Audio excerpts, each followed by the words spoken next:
quero convidar você para abrir a sua Bíblia comigo no livro de Mateus, capítulo 9. A gente vai ler alguns versículos. Eu quero falar sobre o poder da atração de Jesus. O poder que Jesus exerce, atraindo pessoas em volta dele. Isso lá naquela época, onde a gente vai ler agora em Mateus 9, registrado por um dos discípulos, mas até hoje, Jesus ainda hoje consegue cativar as pessoas, os corações das pessoas, a atenção das pessoas, e sobre ele existe uma graça, uma unção, um poder, uma força, vamos colocar assim, de atração muito grande. E isso é muito interessante a gente pensar um pouquinho. Mateus 9, 36, só o 36, diz assim: quando Jesus viu a multidão, ficou com muita pena daquela gente, porque eles estavam aflitos e abandonados, como ovelhas sem pastor. Aí ele fala aquela frase tão conhecida, que a colheita é grande e os trabalhadores são poucos. Mas a base da nossa reflexão é o 36 mesmo.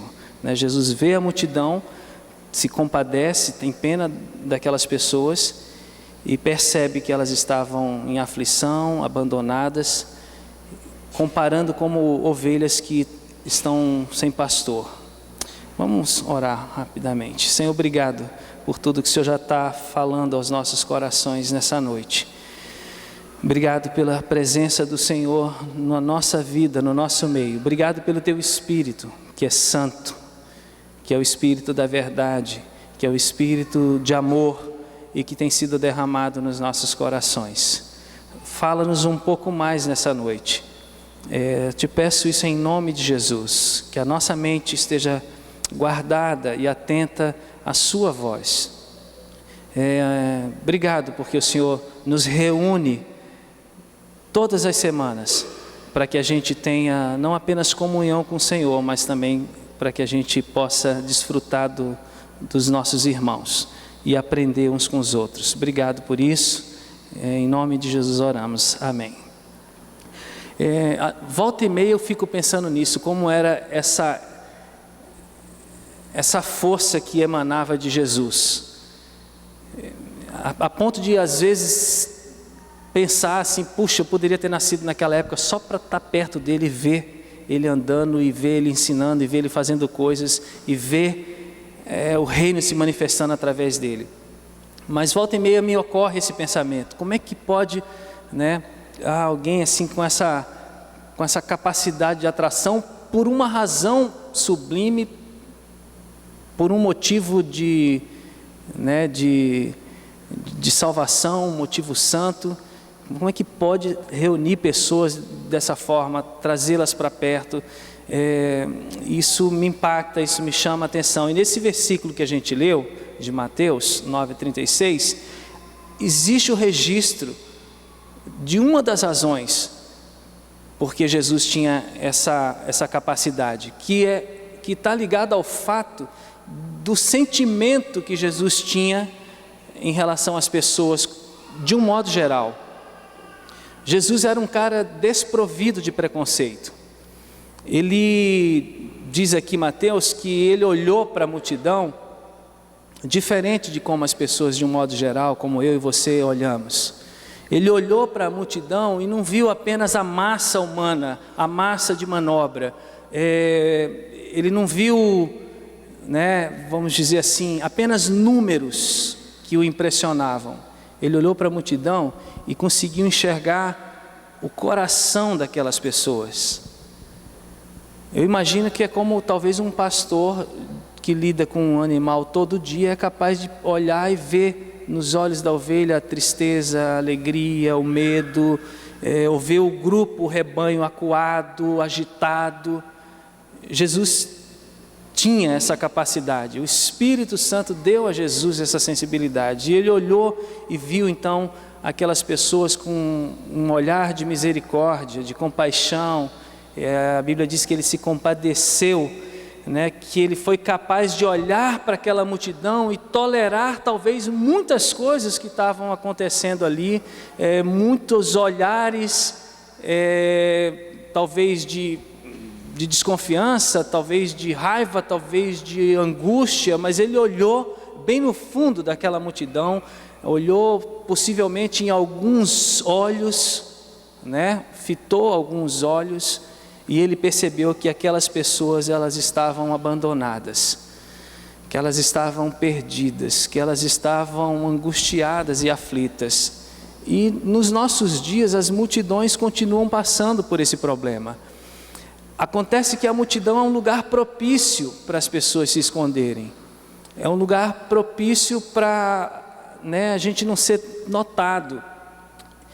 Então é um bom lugar onde muitos vão, porque, né, ninguém é ninguém ali. Mas por outro lado, para nós que somos seguidores de Jesus, é um desafio, porque a gente também deveria pedir a Deus que nos desse a graça de às vezes olhar para um grupo de pessoas e ter o mesmo sentimento que houve em Jesus. Então assim, nos nossos dias, quem vive em grupo, né, e que precisa do grupo para se definir, ou para viver, para entender a sua própria identidade, muitas vezes está dentro desse grupo sofrendo, aflito, perdido, está ali dentro daquela massa, naquele movimento, mas continua desgarrado, continua se sentindo sozinho. E isso tem acontecido em todos os lugares. Nas Olimpíadas aconteceu isso, em Barretos aconteceu isso, nos encontros que existem de um modo geral ao redor do mundo acontecem isso. Pessoas vão e voltam piores do que foram, mais vazias do que foram. E aí eu pergunto, qual é o sentimento que nós temos em relação às massas, às multidões, né? Qual é o sentimento nosso? A gente se preocupa, nos interessa, é um ambiente ou um lugar onde a gente quer ir? Ou a gente se amedronta, a gente fica indiferente, né?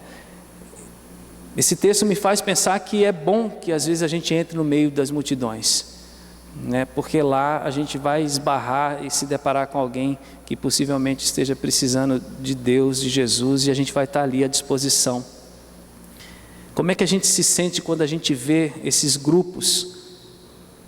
Talvez fique mais fácil falar não em multidão, porque aqui não tem um grande estádio, onde existem grandes eventos, nem grandes passeatas, mas como é que a gente se sente, ou como a gente vê as tribos urbanas, porque tribos urbanas tem em Foz do Iguaçu, tem em todo lugar, ou as etnias, como é que a gente vê, como é que a gente se sente, né? Eu fiz aqui um levantamento, alguns são da época que eu era adolescente, jovem, outros são dos dias de hoje, para você ver quantos grupos e tribos urbanas existem. Eu listei algumas, olha só, não é o nosso caso aqui, mas como eu estive no Rio de Janeiro, eu fiz questão de citar. Os surfistas é uma tribo urbana, é um grupo de pessoas que precisa de gente séria com Deus entre eles, no meio deles, com a prancha lá no meio, fincando a prancha na areia, orando e pegando o mar e adorando a Deus, surfando numa onda. Graças a Deus existem os atletas de Cristo e os movimentos de surfistas de Cristo e coisas desse nível. Hoje, inclusive, deixa eu dizer uma coisa interessante. Sabe o que está acontecendo? Eu vou falar da Jocum porque eu sei e li. A Jocum faz em alguns lugares no mundo, não são muitos. Essa escola que a Jordana fez é TED, com foco no surf. Então, galera cristã que curte surf pode fazer a mesma escola com uma pegada de prático no meio do pessoal que gosta de surfar. Mas a gente tem os skatistas, a gente tem hippies, não mais como em Woodstock, mas existem os hippies na cidade, os pontos onde eles vão. Se você vai ali na Argentina, eles estão por ali, você vai aqui pelo centro, eles estão por aqui. Existe os hippies. Existe, não mais, mas alguns vão lembrar disso, existe ainda, evidentemente, mas aqui em Foz a gente quase não vê, eu não vejo pelo menos, os punks. Os irmãos lembram dos punks? Alguém lembra, não? Olha, tá vendo? Tem geração que lembra, os cabelos assim pintados, né? Aquele negócio em pé, raspado do lado, colorido. Gente, os góticos, aqueles que gostam de andar tudo de preto, né? É interessante, vai na internet e pesquisa sobre esses grupos para você ver o que eles pensam, como eles se vestem, o que eles gostam. Tem os emos. Opa, estou trazendo aqui, estamos ficando mais recente. Tem os skinhead. Alguém lembra dos skinhead? Skinhead são os carecas, aqueles caras violentos, né? Curitiba tem uma gangue grande, né, Maurício? Cadê o Maurício? Curitiba tem gangue de skinhead bem forte. Mas se você trazer um pouco mais para cá, a gente vai encontrar, sabe quem? Como multidão, ou representando um grupo, como se fosse uma multidão, os grafiteiros, os pagodeiros, os sertanejos, os funkeiros, os rappers, os grunges, os yuppies. Olha aí, isso é toda da geração dos mais jovens aqui. Os playboys, as patricinhas, os mauricinhos. Laura, eu não estou falando do Maurício, mas os mauricinhos. Tem os... Quem lembra que símbolo que é esse aqui? Dos metaleiros. Não vamos pensar que aí ficou gravado lá, o pastor está usando o símbolo do mal na igreja. Por favor. Não estou não, viu? Se alguém ver esse vídeo, eu só estou me referindo. Os metaleiros. A gente tem os Rastafari, né, os cabeludão, com aqueles cabelos enrolados, os Rastafari. Olha só as tribos que existem hoje, gente. Clubbers, Plocks, não é Plock do chiclete, é Plocks. Dorks, olha só. Cosplayers, que tal? Andrógenos, tá identificando algum aí? Emanuel, Alexandre, está identificando, né? Mais ou menos, né? Tem os playsons, nerds, drag queens. Que tal? Será que a nossa multidão, a multidão dos nossos dias, precisa de Jesus? Será que existem pessoas que precisam ser olhadas, não apenas criticadas, rechaçadas, excluídas, rotuladas? A gente poderia colocar aqui ainda os que, como eu, gostam de moto. É uma tribo. Os motociclistas, os escaladores, os de confraria de vinho, que gostam de saborear vinho. Tem grupo de gente reunido para isso. Aí a gente poderia entrar em etnias. Tem os indígenas, chineses, coreanos, e por aí vai, haitianos, pessoas de nações do mundo do lado oriental, por causa das guerras, vindo, como a comunidade aqui se envolveu, ajudou famílias financeiramente, com alimento, pagando água, luz, ajudando a contratar professor para aprender o idioma e conseguir um trabalho. Irmãos, as multidões continuam existindo. Esse texto me faz pensar nesse tipo de gente que está do nosso lado. Óbvio que eu não estou aqui falando uma coisa achando que todos nós vamos aqui entrar em todos esses grupos, longe disso, mas o que eu quero dizer é o seguinte: com qual multidão, com qual grupo étnico, com qual tribo urbana você acredita que Deus pode te levantar, pode te usar para você se infiltrar, no bom sentido dessa palavra, no meio deles, sendo bênção para eles? Nesse texto que a gente leu, eu vejo duas atitudes muito fortes em Jesus, que moveram Jesus a essas pessoas. A primeira delas tem a ver com o amor. Jesus amava gente desgarrada. Jesus amava gente que batia a cabeça, errante, gente que se perdia ou estava perdida, não que se perdia, corrigindo, que estava perdido. Jesus tinha um coração aberto para gente que estava angustiada, em aflição, sofrendo. Jesus não desprezava ninguém que estava passando por abandono. Sabe por quê? Porque Jesus sabia que existia naquelas pessoas, como existe nas pessoas que eu citei hoje, e existiu na sua vida e na minha também, uma carência profunda de amor.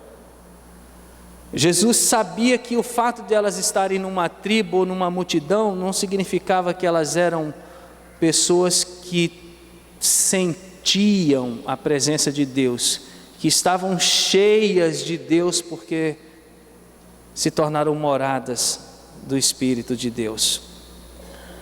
Jesus se importava com essas pessoas, Jesus as amava, Jesus gostava de passar tempo com elas, ficou várias vezes, muitas horas, com muita gente, a ponto de chegar à exaustão e ter que subir num monte ou ir para o deserto, se isolar, inclusive dos próprios discípulos, porque foi tão saturada a ação, e o dar, o repartir, o se importar com aquelas vidas, que ele precisou ficar sozinho.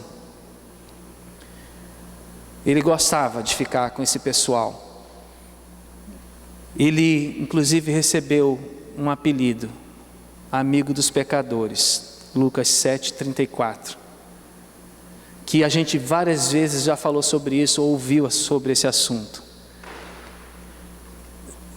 Talvez um dos títulos mais desprezados de Jesus, menos mencionado, mas talvez um título que precisasse ser mais reavivado e restaurado nos nossos dias, seria esse, de que Jesus é amigo dos pecadores.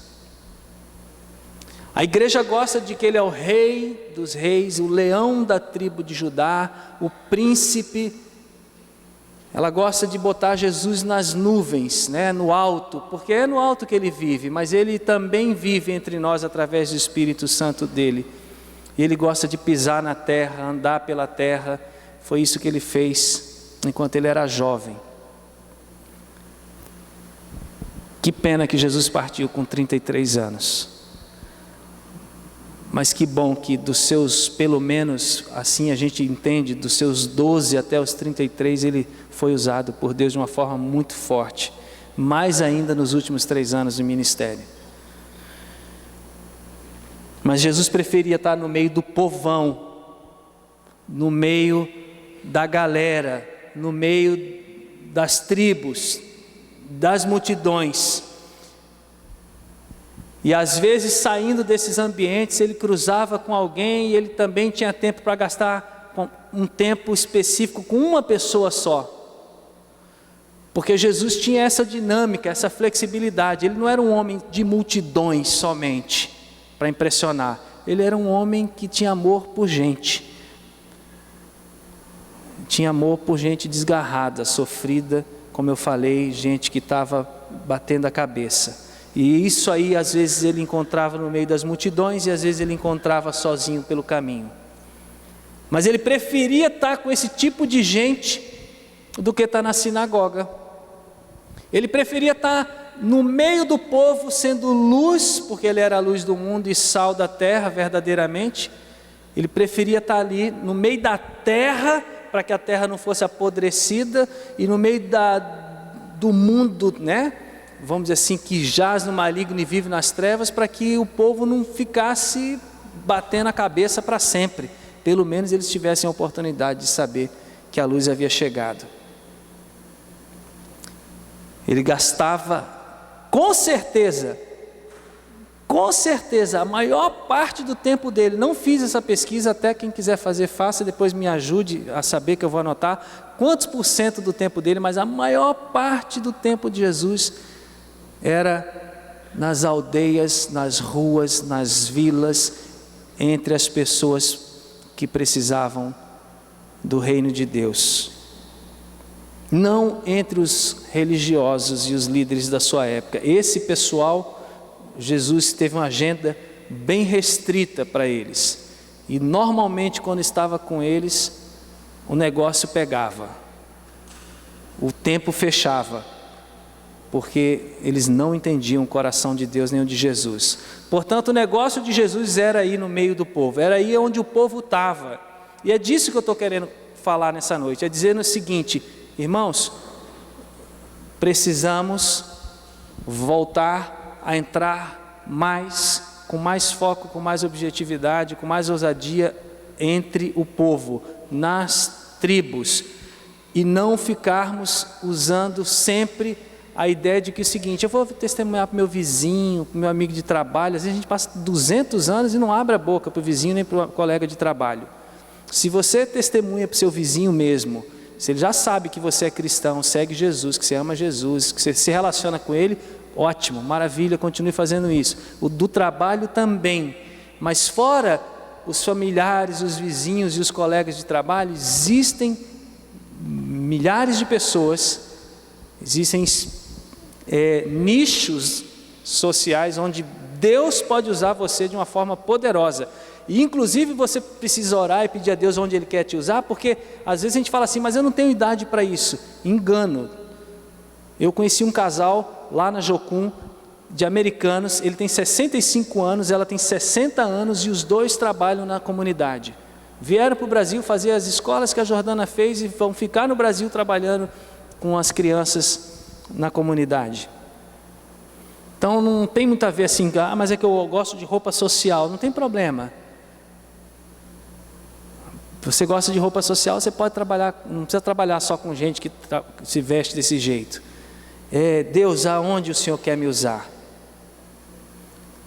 Amar os que não são discípulos de Jesus ainda, talvez seja a atitude mais ainda renegada ou deixada em segundo plano pela igreja, né? Aí eu acho que a igreja, de um modo geral, a gente ainda olha para as multidões e para as tribos com preconceito, né? Quando a Jordana falou que ia fazer aquele trabalho com as mulheres, né, que trabalham com seu corpo, ganhando dinheiro através do sexo, às vezes as pessoas até falavam: preocupado, não dá. Eu falei: eu não.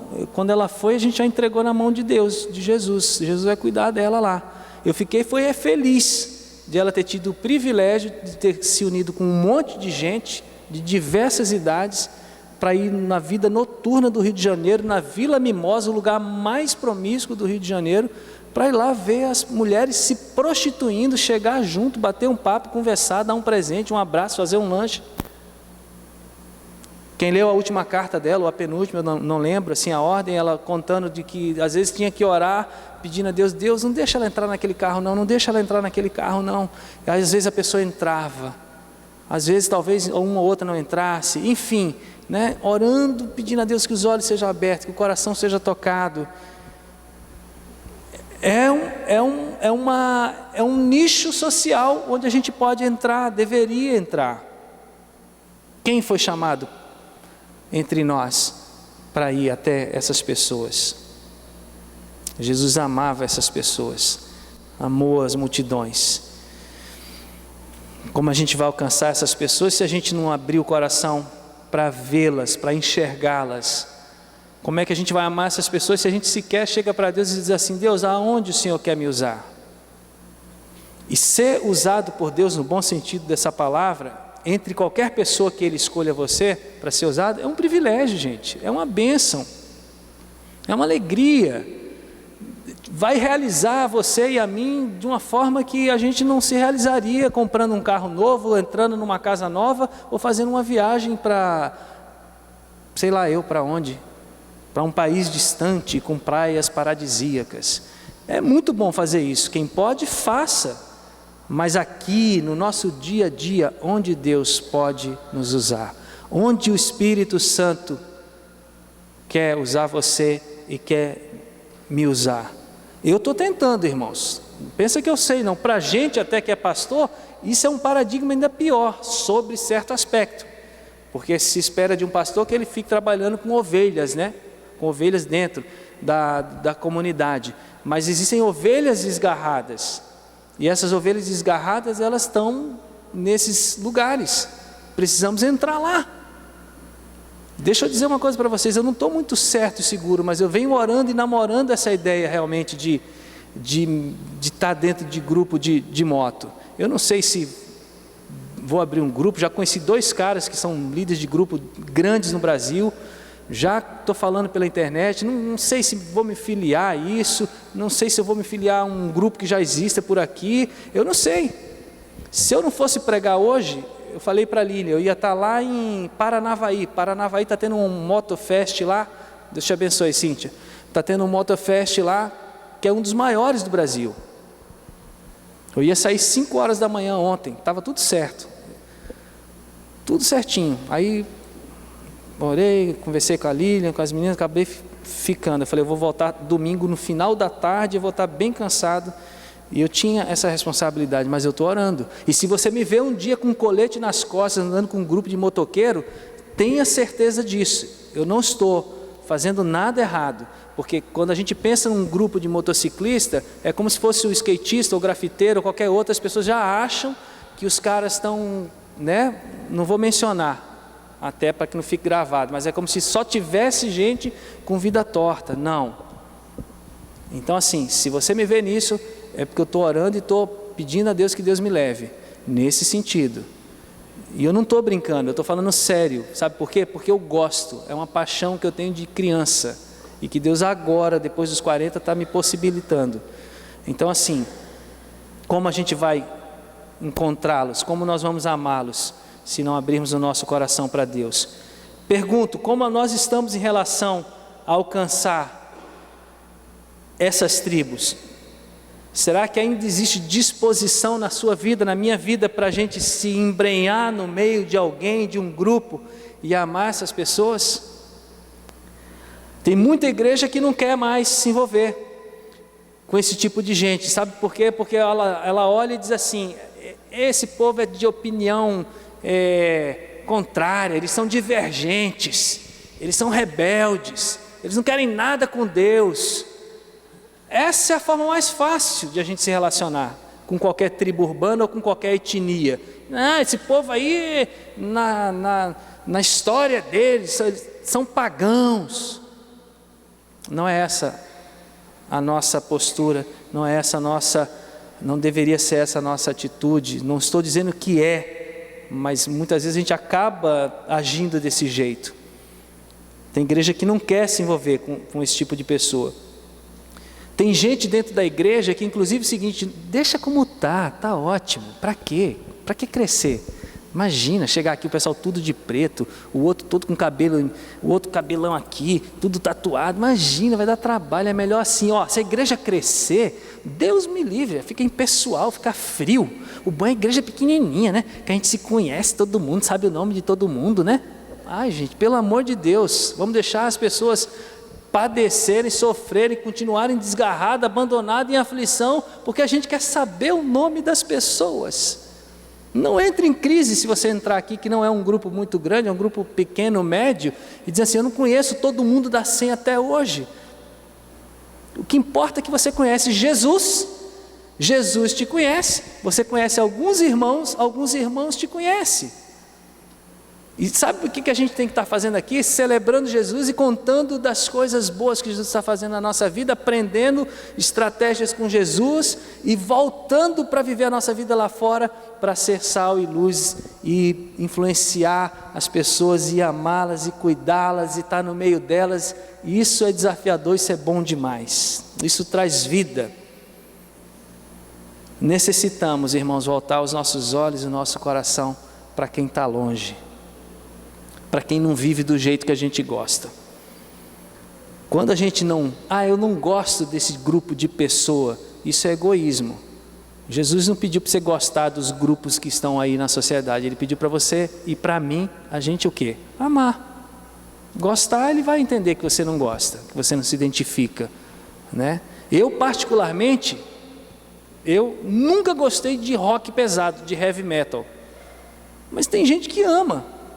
Tem gente que gosta de rock pesado, aquilo lá, minha cabeça ficava... Mas tem gente que adora aquilo lá. Então, e aí a gente entra para o reino e a gente perde todas as características. E parece que a gente se torna um outro tipo de tribo também, né? Sei lá, o gospel, o evangélico, o nome eu não sei. Que tudo fica meio parecidinho. Se você gostava tem gente que gosta daquele brinco maior, não põe não. Né? Um cabelo um pouquinho maior, não põe não. Né? A gente perde essas coisas que são normais da vida. O importante é Jesus mudar o interior da gente e realmente mudar mesmo para valer, tornar a nossa vida mais santa, como foi pregado aqui semana passada, o Espírito sobre a vida da gente, dominando a nossa mente, o nosso coração, tendo santidade, domínio próprio, amando as pessoas, sendo guiado pelos princípios de Deus. Isso é que é importante. Agora, se você gosta de quadriculado, camisetinha, tatuagem, ou brinco maior, cabelo comprido, careca, isso é relatividade, isso é coisa que não é importante. Eu sigo uma página de skatista, não é um esporte que eu curto muito, já fiz, já pratiquei, mas eu sigo uma galera do skate. Por quê? Porque eu quero saber o que eles estão pensando, o que eles estão fazendo, como é que eles estão se relacionando. E a maioria das vezes que eles falam é assim: para de olhar para mim com a cara torta, com o olhar torto, só porque eu sou skatista e tenho tatuagem, você acha que eu não posso seguir a Jesus? Eu não sigo Jesus com a minha tatuagem, eu sigo Jesus com o meu coração. Aí você fica olhando e fala: poxa, que bacana. O cara, ele ama Jesus, ele só é diferente de mim. Então, como nós estamos olhando? Se queremos viver como Jesus viveu, atraindo as pessoas, a gente precisa amar os desgarrados, os errantes, os aflitos, os abandonados, antes que eles morram. E a segunda atitude pequena aqui, eu só vou pegar duas para terminar, é o seguinte: Jesus atraía as pessoas porque ele tinha uma coisa chamada capacidade de aceitar a pessoa não sendo conivente com o estilo de vida desregrado dela. Eu estava falando, é uma pena que muita gente na igreja cristã, esteja despreparada para entrar no meio das tribos. Quem vai para o Vocari todo ano, participa de algumas oficinas para ter um pouquinho de experiência, eles dão só uma palhinha para a gente, mas assim, realmente, infelizmente eu digo isso, tem muita gente na igreja despreparada, que se você mandar ele para um grupo mais radical, onde a galera, né, é mais malucona e tal, e gosta de fumar lá, e cheirar, e fazer qualquer coisa, é perigoso daquela ovelha ela fazer a mesma coisa. É verdade, Luiz, é verdade, é trágico isso, é uma tristeza ter que dizer isso, porque o correto era você entrar no meio da galera que ela estivesse fazendo uma coisa errada, e você encontrar alguém ali que não estivesse fazendo isso, porque se você achar que todo lugar onde o povo vive uma vida torta, vamos colocar assim, a gente não pode ser luz e ter sal e testemunhar e estar ali, quem que vai ganhar os caras? O que a gente quer? Que eles venham para dentro aqui do prédio? Eles não vão vir aqui. Nós que precisamos ir lá. Jesus disse: ide por todo mundo, ou seja, vai por todos os lugares, todos os becos, todos os guetos, todas as tribos, todas as nações, todos os povos, e prega o evangelho a toda criatura, ou seja, prega a um indivíduo, prega as nações, se você tiver numa posição estratosférica, né, de influência social, pregue as ações. Se você é um político, uma pessoa, um professor, pregue para muita gente, né? Ensine, influencie. Mas se não, se você é uma pessoa que não tem essa projeção social, vá ao indivíduo. E esse indivíduo está em todos os lugares. Eu não falei aqui dos profissionais, né? A gente podia falar assim: existe o clube dos advogados, o clube dos médicos, o clube do dentista, o clube... No meio dessa galera, tem muita gente sofrendo, desequilibrada, acabando com a sua vida. E Jesus tinha essa capacidade de amar as pessoas, de tolerar coisas, e tinha sensibilidade para no momento certo reprovar ou direcionar ou corrigir as pessoas. Se quisermos atrair pessoas para Jesus, a gente tem que ser amável como Jesus era com as pessoas.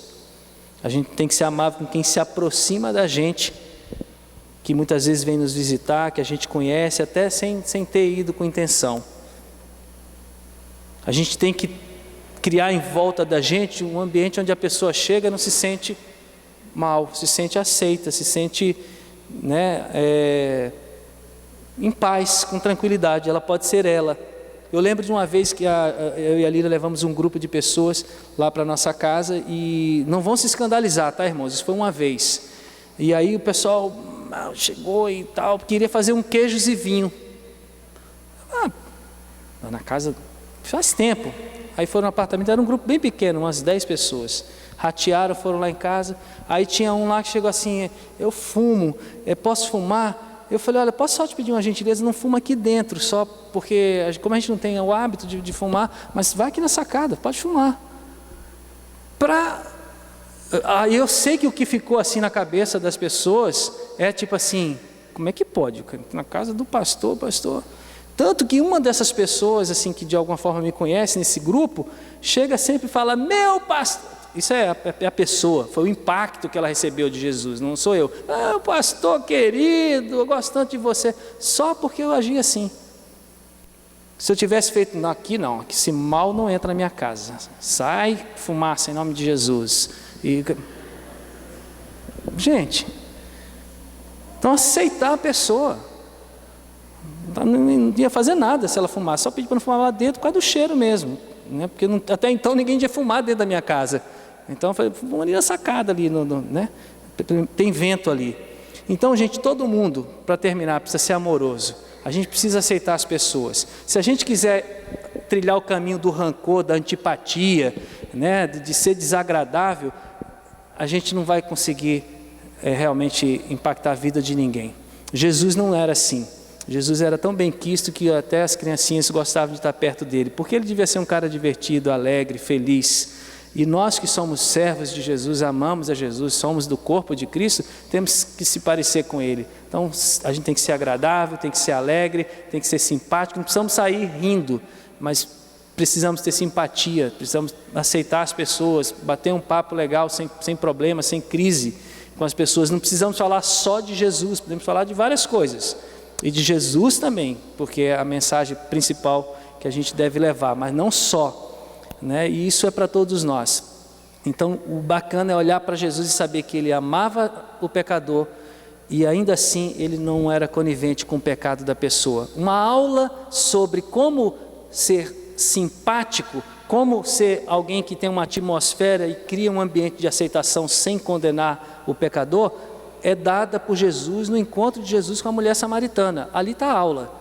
Ali tem tudo que a gente precisa para entender. Bate um papo, quebra os preconceitos, os paradigmas, conversa vai, conversa vem, se revela como Messias, a mulher recebe a ele e traz uma cidade aos pés dele. Jesus mostrou aceitação e amor para aquela mulher. Ele não maltratava as pessoas, ele não recriminava as pessoas, ele não tinha preconceito. Mas ele também não batia a palma para os erros que as pessoas praticavam. E para finalizar, uma coisa que no relacionamento com as pessoas que não são parecidas com a gente, que são divergentes, ou contrárias, uma coisa legal para a gente fazer é conhecer, se interessar, estar com elas, bater papo, ouvir a história delas, e quando elas começarem a mostrar algum interesse por conhecer a nossa história, no Evangelho, o reino, a vida da gente, a gente continuar nesse relacionamento. E detalhe, e não querer impor para as pessoas certas mudanças que quem vai fazer na vida dela é o Espírito de Deus. Eu acho que uma das coisas chatas que acontece, que afasta as pessoas da igreja, é quando ela começa a vir, a gente mas isso aqui não pode, isso aqui não deve. Você ouve isso, você vê aquilo, a gente quer imprimir na pessoa um estilo de vida de alguém que é maduro, quer que ela tenha atitudes e respostas para Deus de como se ela fosse uma pessoa que estivesse andando e conhecendo Jesus há muitos anos. E quando na verdade aquilo é um processo que Deus vai realizar na vida dela. Então assim, esse é um erro que a gente pode evitar. a gente tem que ter a segurança que Paulo tinha. Paulo ia num lugar, levava o evangelho, pregava, falava, depois visitava, mandava carta, e nas cartas ele fala uma coisa interessante: gente, eu tenho segurança, convicção de que quem começou a obra na vida de vocês vai terminar, vai concluir. Esse cara que é Deus, que é o Espírito de Deus, ele é fiel e ele não é medíocre, ele começa e termina. Então, última frase, eu quero dizer que eu acredito muito que a gente pode ter um ministério de atração como Jesus teve, bem sucedido como Jesus teve, mas para isso a gente tem que entrar nas tribos, entrar no meio do povo, e a gente tem que dar a eles aquilo que é direito deles. E você sabe qual é o direito de todo cidadão que pisa nesse planeta? Ele tem o direito de ouvir o evangelho de Jesus. Ele tem o direito, nós devemos, essa é a nossa dívida como igreja ao mundo: amar. Deus nos levantou para amar, Deus nos levantou para proclamar o evangelho, e Deus vai nos cobrar. Então, assim, isso é muito bom. Que tal você orar nesses dias e pensar sobre quem é o grupo de pessoas que Deus quer que você alcance? Vamos ficar de pé? Os jogadores de futebol, os dentistas, os vendedores, os atletas, o pessoal da melhor idade, como a Jordana esteve lá visitando. Quem é o grupo? Hein? Quem é o grupo que Deus vai te usar? Abre o coração, fala: Deus me usa. Você imagina chegar aqui, o meu pai com 77 anos, voltando a ser aquele cara mais jovem, com aquela roupa, sei lá, hein, pai, estou te jogando uma fria aqui, hein? Estou brincando, pai. Eu sei que Deus vai fazer essa obra na vida da gente. Vamos orar? Pega na mão do teu irmão que está aí lá do teu lado, vamos orar juntos. Senhor, nós sabemos porque o Senhor nos colocou nesse lugar, nesse mundo, foi para poder, Deus, dar testemunho de Ti, foi para poder, Deus, levar, ó Deus, a Tua presença às pessoas que a gente conhece e as que a gente não conhece também. A gente canta tantas vezes que se não fosse para Te louvar, para servir, para quê? Para que viver? Ó Deus, para que viver sem entender que o maior desafio da nossa vida é esse? É a gente poder, Deus, entrar dentro da sociedade. O Senhor nos chamou, o Senhor nos comparou ao sal, porque o sal é essa coisa tão pequena, tão aparentemente insignificante, mas que tem uma capacidade de penetração e de dar gosto, de dar sabor, de fazer aquilo tudo ser diferente. Senhor, em nome de Jesus, aqui está um grande grupo de sal. Nós somos aqui sal. Senhor, nos coloque no meio dessa terra que está, ó Deus, em decomposição. Nos lance, chacoalha, Deus, esse saleiro, ó Deus, que está aqui dentro, lá fora, Senhor. E pega, Deus, as luzes, os pequenos gravetos e as grandes tochas que estão aqui dentro, Senhor. Ó Deus, e joga isso, Senhor, com a Tua graça, com a Tua misericórdia, com esse amor que Jesus tinha, com essa capacidade de aceitação que Jesus tinha. Nos lance, nos envie como flechas a estas pessoas que estão, ó Deus, desgarradas, se perdendo no meio da multidão, se perdendo no meio, Deus, das tribos, se perdendo, Deus, até algumas delas dentro das próprias igrejas. Deus, abre os nossos olhos, usa a nossa vida como farol, como ponte, usa a nossa vida como flecha, usa a nossa vida, Senhor, da forma como o Senhor quiser, mas Deus, que o significado maior da nossa vida seja ser testemunha viva do Cristo que venceu.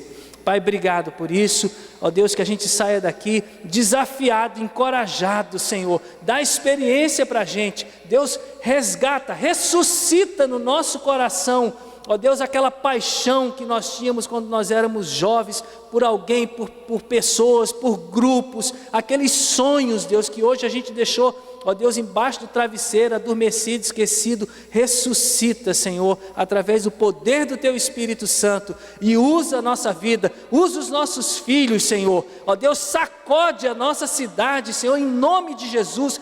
Quebra toda apatia, toda indiferença, todo julgamento, toda crítica, Senhor, toda resistência no nosso coração, Senhor, para que a gente seja bênção sobre bênção na vida das pessoas. Muito obrigado, Pai, por essa noite, por Tua palavra, em nome de Jesus. Amém. Amém. Deus abençoe a sua vida. Vá na unção de Deus.